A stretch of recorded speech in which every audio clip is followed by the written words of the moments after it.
हा pressure reduce होतो. आता सिलेंडरमध्ये किती हवा असेल सांगून 300 बार बरोबर. आणि हा प्रेशर रिड्यूस करतो. ह्यातनं 2 ट्यूबिंग केलं आहे, एक हाय प्रेशर एक मिडियम प्रेशर बरोबर. हाय प्रेशरमध्ये जे सिलेंडरचं प्रेशर आहे 200 बार वॉटेवर ते तुम्हाला याच्यात दाखवणार बरोबर. या व्हिडिओवर तुम्हाला दिसतो की आपण जातो. आणि जे तुम्हाला सांगतो तुम्ही जाताना कुठे पण काय इन्सिडेंट झाला किंवा काय झाला तर आपण जाताना तयारी करताना ना हे तेच पहिले बघायचं. सिलेंडर बनवून झाला, सिलेंडर ओपन करता आपला आवाज सिलेंडर किती बाकी आहे काय, म्हणजे तुम्ही जाणार नाही 70 बार असेल आणि पटकन संपणार तर ते म्हणजे मोस्टली तुम्ही ऑपरेशन करत का तर पहिले कन्फर्म करा की सिलेंडर किती भरलेलं आहे. सांगितलं तर बघा आता हा 300 बारचा सिलेंडर असतो ना त्याचं एक वर्क ड्युरेशन दिले. जसं आपण गाडीचा ॲव्हरेज वर काढतो कुठल्या पण गाडीचा, तर याचा पण कंपनी दिलं आहे. हा 6 लिटरचा सिलेंडर आहे. लिटर इंटू बार म्हणजे 6 लिटर गुणिले 300.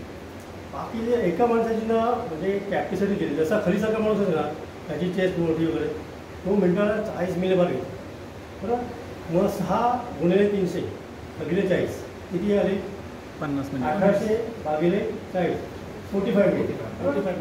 45 मिनिट हा सिलेंडर जातो आणि जास्तच चालणार. आणि हे तुमच्या वर्कवरती डिपेंड आहे. समजा आग लावली तुम्ही धावता ते पटापट तुम्हाला श्वास घ्यायला पण लागला त्याप्रमाणे संपत झालं तर त्याप्रमाणे. आणि मग 45 मिनिट लागणार ना तर 45 मिनिट आपण 35 मिनिटं पडायचे 10 मिनिटं रेस्ट करायची. आता हा तुम्हाला दिसतोय गेज इकडे रेड लाईन दिसते बरोबर आहे. तुम्ही आता काम करता ते म्हणजे आग तुम्ही एकदा चेक केलं बाबा 300 बार सिलेंडर आहे आणि तुम्ही पटापट काम तुमच्या याच्यावरती लक्ष नसणार तर तुम्हाला कळलं पाहिजे बाबा सिलेंडर संपला नाही. तुम्हाला प्रॉब्लेम आहे.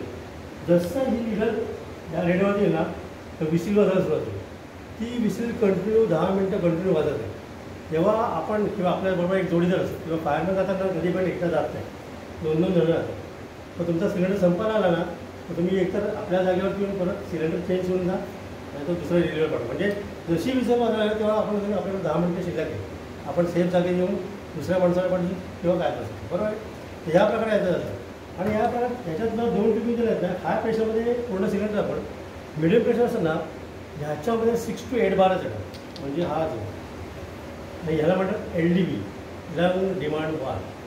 म्हणजे जशी आपली लंगला कॅपॅसिटी त्याप्रमाणे आपण जसं ना जेवढी पाण्याची आवश्यकता तेवढं तो देईल. तर 6 to 8 बार याच्यात येत बरोबर आहे. तर 6 ते 8 बार याच्यामध्ये येतं. आणि आपण ना 11 बारच्या वरती आपण कॅपॅसिटी नाही सहज करू शकतो. तर 50 बार जरी असलं ना तर आपल्या नाकाचं लगेच रक्त बनतं. पण ह्याच्यामध्ये अशी फंक्शन दिलं आहे ना ही जी स्ट्रेंथ आहे त्या स्ट्रेंथ असते 11 बारच्या वरती प्रेशरच सहन करू शकत नाही. जर काय म्हणजे मिस्टेक झाली जसं आपण गाडी कधी की बिघडली किंवा काय म्हणजे जर इकडनं कधी समजा लिकेज व्हायला लागला समजायचा मिडियम प्रेशरला तुमच्यापर्यंत येणारच नाही. तो इकडंच लिकेज व्हायला सुरू होतो कुठलं ताबडतोब. म्हणजे तुम्हाला काय घाबरायचं कारण नाही. ते वाटर पाटकन तर तेवढी सहनच करणार लगेच लिकेज होतो. लिकेज झाला का आपण समजायचं की बाबा मिडियम प्रेशर वाढले टेक्निशियनला वगैरे बोलवा तुम्ही वगैरे काय करायचं बरोबर. आणि याला थोडंफार झालं आता तुला हे असं याला म्हणतात स्टड म्हणतात. ह्याच्यात एक कोणी असते कनेक्टर वगैरे म्हणजे बेसिकली माहिती म्हणजे काय काय गोष्टी आपण पटकन रिपेअर पण करतो ना. तर फॉर एक्झाम्पल 1-2 तुम्हाला वरी पण दिली आहे की पटकन आता मी करतात. आता हे बरंच वेळा 300 प्रेशर येऊन वापरतो आपण. तर कधी ती हार्ड होतं तर हार्ड कट होतं ना मग लिकेज होतं. तुम्ही आपल्याला सिलेंडर ओपन केला आणि पण हवा येतं ना समजायचं आतली ओरिंग जरा खराब झाली तर तुम्ही काय करा एक म्हणजे बेसिक जसं आपण काय काही गाडी घरी पण रिपेअर करतो ना थोडंफार बेसिकमध्ये मग पटकन ही काढायची इथं लिकेज असेल तर दुसरी ओरिंग टाकायची लावून बघायला प्रेशर होल्ड करायचं. तर त्या सर्कलमध्ये यायचं त्याच्यातनं 2 वगैरे दिले असतात त्या टिफिन. आणि हा 6 to 8 बार वगैरे येतो. तसंच हा सिलेंडर दुसरा पोर्शन हा सिलेंडरचा बघा. पहिले सिलेंडर यायचे ना स्टीलचं सिलेंडर त्याचं वजन असं तर 10 किलो बरोबर. 2 ते 10 किलो वजन. हवा भरल्यावरती 11-12 किलो वजन तर ते पाठीवरती म्हणजे 13-15 किलोपर्यंत वजन जायचं थोडी. आत्ता बघा ह्या सिलेंडरची ना सगळं टोटल दिले आपण थोडी पण टेकणे बघा ह्याचं वजन किती आहे 3.9 किलो बरोबर. हां आणि ह्याचं समजा अर्धा किलो पकडा बरोबर. ह्याला आपण प्रेशरवर 2 किलो वाढतो म्हणजे 5-6 किलोपर्यंत पण पडा. हां आणि ह्याच्यावरती सगळं EN स्टँडर्ड कुठलं आहे काय आणि बघा हे दिलं आहे ना इकडे या सगळ्या डेट दिली बरोबर आहे. कधी आहे 5/2024 आणि फायनल काय दिलं आहे 39 बरोबर. म्हणजे 39 नंतर हा सिलेंडर वापरायचा नाही. आणि सिलेंडर आता 24ला दिले ना सिलेंडर हा 5-5 वर्षांनी हायड्रो टेस्टिंग होतो कुठल्या म्हणजे. तर तुम्ही इकडे आता तुम्ही जर म्हणतं ते काम करायचं तुम्हाला समजा आता 24ला हा सिलेंडर चालतो तर 29 वगैरे आलं ना तर तुमचे जे सिनियर वगैरे आहेत त्यांच्या लक्षात आणून द्यायचं साहेब त्याला हायड्रोटेशनला पाठवायला लागेल आणि 5 वर्ष पण लागेल. हायड्रोटेशन कशी करतात ती सांगतो थोडं. आता बघा हा जरी 300 वॉटचा सिलेंडर आहे ना, तर हा बघा फ्रेश प्रेशर किती 300 वॉट सगळं दिलं आहे. आणि याची टेस्टिंग किती झाली हायड्रोटेशन 450 वॉट. म्हणजे हा सिलेंडर जेव्हा आमच्याकडे येतो ना, ह्याच्या आधी पूर्ण हवा काढली जाते, हा रिकामा केला जातो, नंतर हा पूर्ण वॉल काढतात, त्याच्यात पाणी भरलं जातं आणि म्हणून 450 बार प्रेशर देतात. जर पुढे काय थोडासा प्रॉब्लेम झाला असेल तर तो 400 लगेच फाटतो. का आमच्याकडेच नेव्ही ऑल ओव्हर इंडियाची नेव्ही आमच्याकडेच आहे. तर नेव्हीचे सगळे सिलेंडर आहेत 200 बारचे. ते कसं ते खाऱ्या पाण्यात असतं, तर तिथे गंज लागतो आपल्याला. ते टेस्टिंगला येतात ना, तर त्याच्यासाठी 2-4 सिलेंडर म्हणजे गंज लागून तो तिकडचा पोर्शन कमी होऊन जातो, बरोबर आहे. आणि फाटतो तिथे येतो, मग तो फेल होतो. त्यामध्ये मग असा प्रकार त्याचे 3 पार्ट करण्यात येतात. पेसो म्हणून एक आपली ऑल ओव्हर इंडियाची पेसोचा, त्याला एक पाठवला जातो, एक क्लायंटला आणि एक आमच्याकडे जातो. म्हणजे याची थोडक्यात अशी पद्धत असते पाठवायची म्हणून. पण हा सिलेंडर कसा 45 मिनिट चालतो, म्हणजे कसा तुम्हाला सांगितलं त्याचं कॅल्क्युलेशन. कुठला पण सिलेंडर असो, कॅल्क्युलेशन हे लक्षात ठेवायचं. लिटर गुणेल हवेचा आहे. 1 लिटर आता तुम्ही एल्सासाठी किंवा एल्बासाठी वापरतात का इकडे, ऑरेंज कलरचे असतं बघा, एल्बा किंवा एल्सा 8 मिनिटं 15 मिनिटासाठी असतं. म्हणजे पटकन त्याला कोणाला ॲम्ब्युलन्सला टाकायचं असेल वर काय, त्यासाठी तो यूज होतो. Escape type. हां, एस्केप सेटच बोलतात त्याला, किंवा एल्बा सेट म्हणतात. हां, तो 1 लिटर सिलेंडर असो. पण मला म्हणायचं काय, सिलेंडर कुठला पण असो, कॅल्क्युलेशन काढायची पद्धत अशी, म्हणजे कुठला पण असो त्याप्रमाणे जातो. परत आणि नंतर हा तिसरा पार्ट येतो बघा, हा मास्क. बरोबर, त्या मास्कला ह्याला म्हणतात 5 फिंगर हेडबँड. बरोबर, ही नेक्स्ट स्टेप येते जन व्हायचं पुढे. बरोबर, सगळ्यात महत्त्वाचा पार्ट असतो हा इनर मास्क. हा दिसतो, हा इनर मास्क. आणि हा गोल दिसतो ना, याला म्हणतात स्पीच डायफ्राम. म्हणजे तुम्ही बोलायला ना ते बाहेरच्याला ऐकायला येतं. आणि ह्या इनर मास्कच्या बाजूला ना हे 2 दिसतात, हे नॉन एटम रॉड आहे ब्लॅक कलरचे. म्हणजे फक्त तुम्हाला सिलेंडरमध्ये जावं येणार, ऑक्सिजन फक्त बाहेरचा काय येणार नाही. फक्त जाताना ना तुम्ही एकदम कम्फर्टेबल वाटतं तुम्ही बरोबर आहे. याप्रमाणे आता काम करतं जो एलडीबी आता आपण हे झाली सगळी बेसिक मग आपण घालायचा कसा किंवा काय याच्यामुळे मी तुम्हाला सांगतो. कारण तुमच्याकडं कोणी जण एक जण असेल ना, बघा आता बघा ही एक बॅकवर्ड तिकडे आली. कधी पण सिलेंडर घालताना ना, कधी पण हा सिलेंडर स्टॅप हा कधी पण पहिले यूज करायचा. कारण की आपण सिलेंडर होतो हा असा पण केला पाहिजे. हा असा घेतला, हा लूज झाल्यावरती. आणि सिलेंडर घेताना ना बघा मोस्टली असाच घेऊन जायचा. काय ह्याला नॉबला पकडायचं नाही. म्हणजे आता आम्हाला माहिती आहे, आम्ही रोज काम करतो का, जसं तुम्ही इकडे करता तुम्हाला बरेचसे माहिती आहे. हा सिलेंडर घेताना मोस्टली असाच घेऊन जायचा जास्त करून. हां, दोन्ही हातात. कारण की याला पडत काय आलं आता ऑल ओव्हर इंडिया आम्ही फिरतो. तुम्हाला सांगतो इन्सिडेंट झालेला साऊथला पडते. 2 तिकडचे वर्कर होते, स्टे करून चालले गप्पा मला. हा असा पकडलेला आणि त्याचा सिलेंडर ह्याला लागला. याचा नॉब उघडला.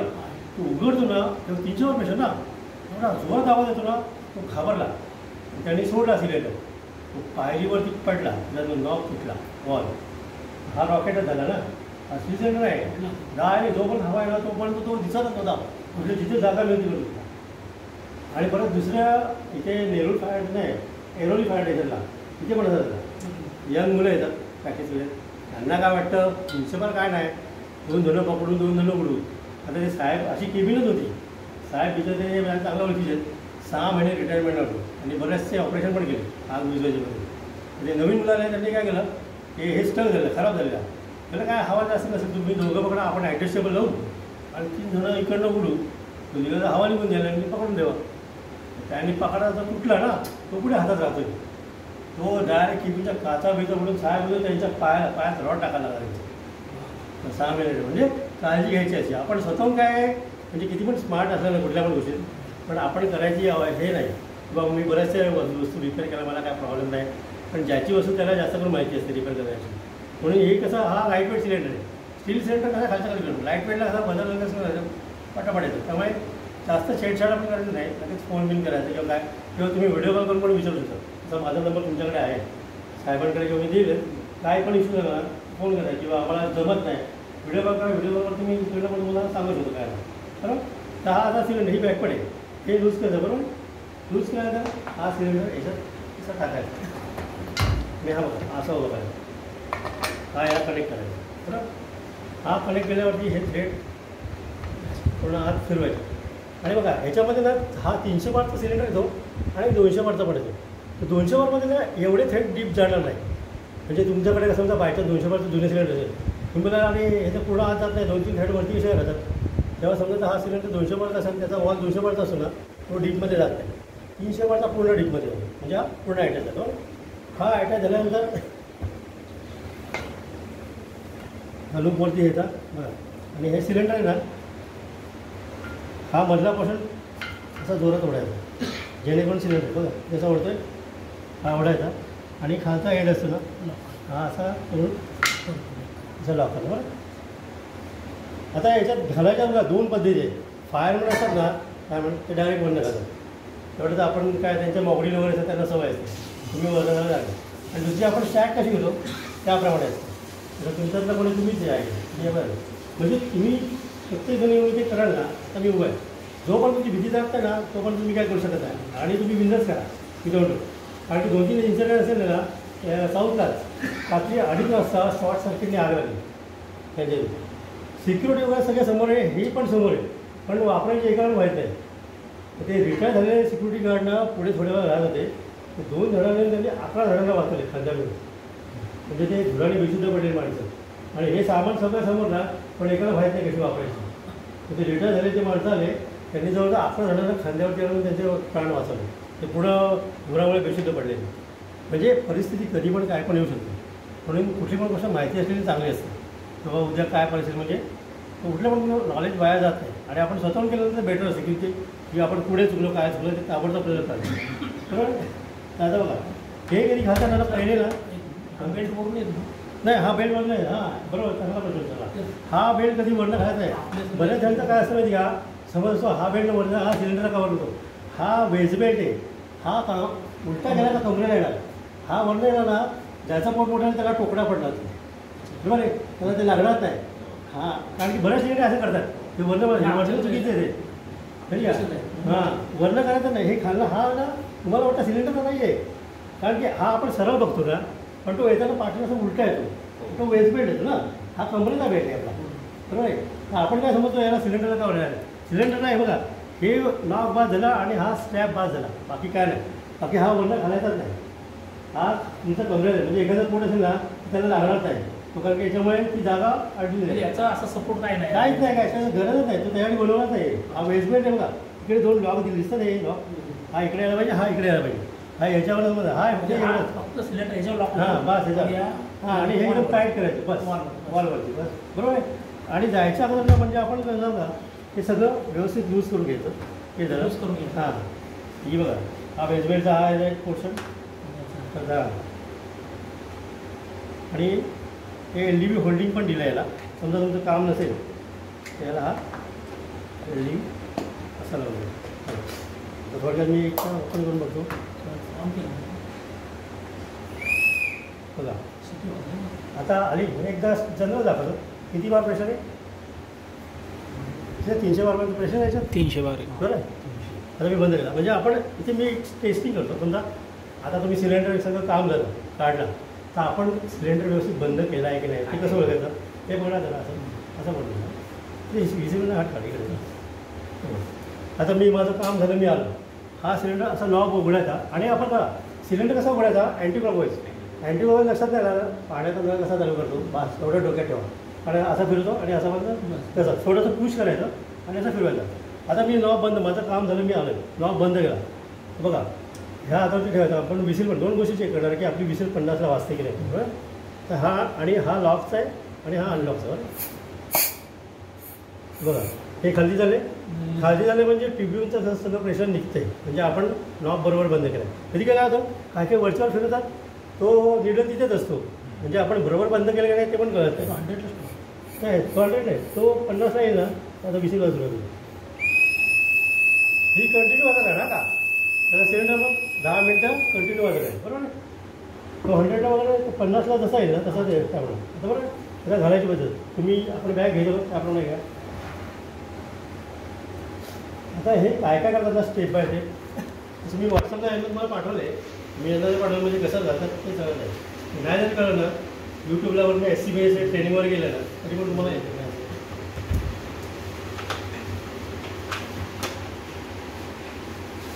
बॅग घेऊन आहे ना. आम्ही अच्छा बॅग सारखं घेतात बॅग सारखं घ्या म्हणतात नाही त्यांना असं खाली यायला पाहिजे ना. हां तो इकडनं द्या. हां असं म्हणून हां तसं नाही ना, हे वर खाली नाही. मला असं वाटलं हे वरून हां असंच बरोबर आहे हे याच्यात हां त्यांनी फायर झालं म्हणजे आपण असं पण येतो आणि असं येतं ना बॅग इकडे असं बरं आणि नंतर वाजाने इथे उडी मारून हे टाईट करायचं म्हणजे आपल्याला कम्फर्टेबल वाटतं कम्फर्टेबल वाटल्यानंतर हे वेगळं घ्यायची पुढे.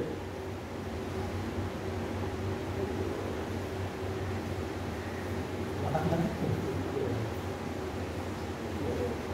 पहिले फ्री करून घ्यायला पाहिजे.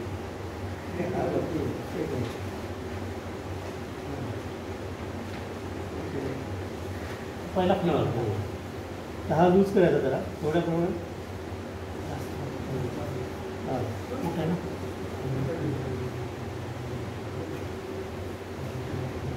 क्या लूज मग आता हे कसं करतात नाही का यांनी पहिले ते तेव्हा काय सवय एवढी काही काय नव्हतं आरामशीर हां हे काय नाही बरं काय केलं यांनी यांनी पहिले वरती घातला हे लूज होते पुढे जम म्हणून टाईट करा बरोबर नंतर बेस बेल्ट करा बरोबर त्याच्यानंतर हे झाल्यानंतर ना हा पोर्शन येतो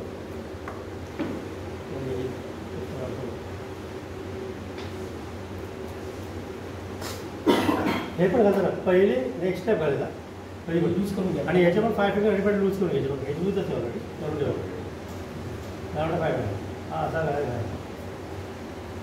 बरं. तिसरी गोष्ट हे महत्त्वाचं कधी पण जाताना LDB लॉक करायचा LDB लॉक करून सिलेंडर ओपन करता जसं तुम्ही ह्याला अटॅच करून पहिला श्वास घेणार ना तुम्हाला काय करायचं ॲटोमॅटिक चालू काय करायचं हा रिलीफला आहे समजा हे स्टॅम्प नाही आहे. पण हे कसं हे लॉक केला तर तुम्ही लॉक करायला पण जाऊ आता सिलेंडर ओपन करा आता तेव्हा खाली आता पुश करून तुला तुला म्हणायचं आला आवाज आला म्हणजे आपला स्टार्ट होतो आता तुम्ही चालेल प्रेशर किती बघा काय काय चेक करायचं जाताना 300 बरोबर आहे मग हा ह्याला असा अटॅच पहिला अटॅच केलं ना चालेल. हां चालतं ना पहिला चालतं एवढा आपण वेळ हां बरोबर पहिले अटॅच पण करू शकतो अटॅच करून ठेवलेला बरं. ते तुम्हाला स्टेप बाय स्टेप मध्ये सगळं दाखवलं आता मग असा आवाज आला ना समज हा आवाज आला म्हणजे व्यवस्थित लावला एक पर्टिक्युलर आवाज आहे. त्याच्यामुळे हा हा.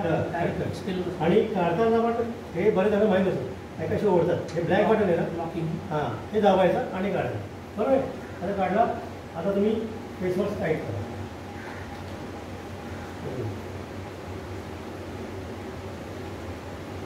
आला ना.